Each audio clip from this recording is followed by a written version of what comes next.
What's going on, viewers? Blue Monsoon here, and I hope that you guys enjoyed the weekend. I certainly had a good time. But this week we're gonna go straight back into video. Like I said, if you guys are confused by the fact there was no video on Monday, it's because I was away. But this week we're gonna restart again. Instantly we're gonna get into this episode of Loadout, and like I said, hopefully I'll have a off-series video for you guys coming out sometime this week, maybe Thursday or possibly on the weekend. But this week's video is an ultimate surveillance class. Now, this one was a little bit hard to do. I kind of wanted to do something where I just see how many points I can get spotting, and that's perfectly what I came up with after many tries. What I eventually ended up with was a Scout Elite with an IRNV sight. Now, I could have changed it up a little bit. It is a bit known the IRNV sight is a 1x. What that means is it only gives you the same magnification as you would usually have.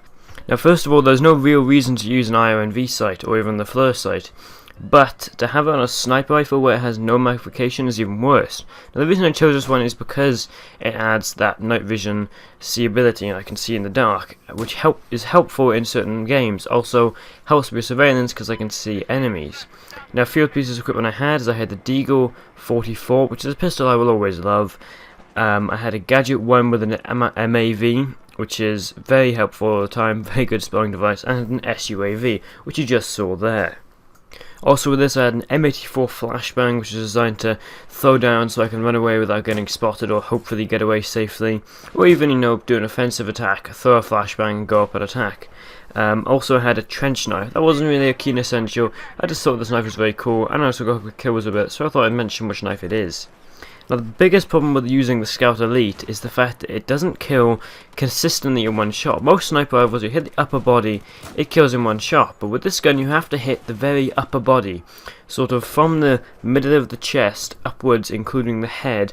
You have to hit there in order to kill in one shot. Now, that's pretty weird for sniper rifle, where usually it's from waist upwards, kills in one shot, obviously not including the arms. And obviously headshot is double damage, so you're easily going to kill with a headshot, one shot, any sniper rifle. But there were quite a lot of points where with the Scout Elite I'd hit somebody and they wouldn't actually die. Now, I believe this is because the maximum damage it does is 97. Now, most of them do a 99 damage, and then obviously multipliers from the chest and so do more, but in fact the Scout Elite does less than any other sniper rifle. The one helpful thing with this weapon, it has a very quick reload and a very quick bolt action. You can see him able to get one shot off, quickly go, and I'm ready again. A lot of the weapons take a little bit more time, but this one, with the fact that it had that ability, meant I could quickly get shots off. Also, it is actually pretty accurate, and the muzzle velocity is pretty much designed for close quarters. And just there, as you saw, the Deagle 44 was the saving grace of this class. I would have absolutely hated this 90% of the time without my trusty Desert Eagle 44. Still wish it was Desert Eagle 50, but you gotta take what you're given. But with being said that the Deagle 44 really helped, the one problem I had was against vehicles and in one-on-one fights. Most of the time you have an automatic weapon, be able to get off shots quickly, but with having a bolt action and a slow-fired Desert Eagle 44, it's not exactly easy. You can see this here, I'm getting alongside this tank. I could do a C4, but I don't have any, and just there I get taken out because of the tank, which I would have taken out and helped my team, but also I do manage to get a kill with the Deagle 44, but not enough to keep alive.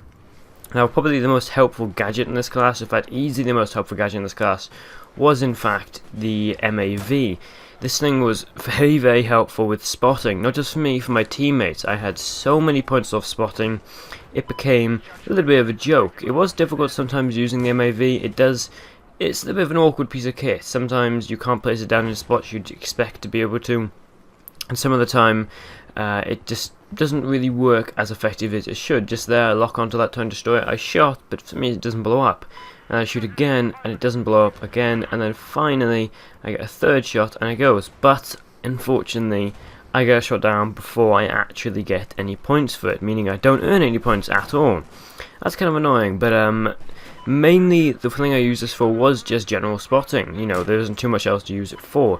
The SUAV, on the other hand, was completely pointless.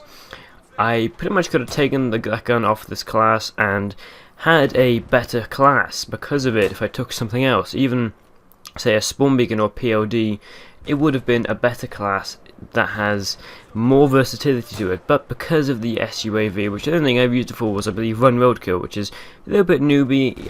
You know, I do hate it when I get killed by an SUAV for the roadkill, but I won't deny it is actually something of a viable tactic.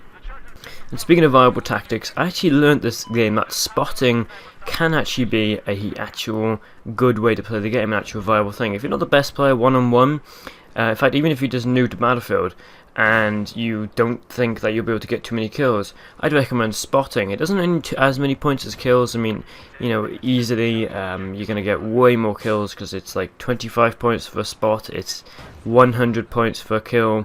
So easily, you know, for every 4 spots, that's 1 kill. So that's no way in proportion to good enough. But if you're a new player and not very good on PC, or you just start to play Battlefield for the first time, you can easily go up, do spotting solely, and get quite a few points. Now just here you can see one problem with the RNV, with the fact that it only zooms so far. Now that was annoying, and I'd have to fire a lot of shots, but thankfully nobody really ever spotted me. I was able to stay alive quite a bit. Just here, I'm very proud of this shot actually. I spot this guy up on the hill using my MAV, then I return to the ground, I look over where I think the guy is, I shoot, and somehow get a perfect headshot from 73 meters. Don't ask me how I got that shot. I literally saw muzzle flash, fired, and magically got a kill.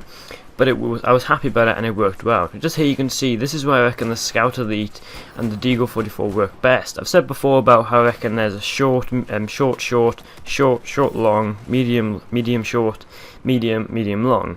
And I reckon the Scout Elite works best from a short, long range to a medium range.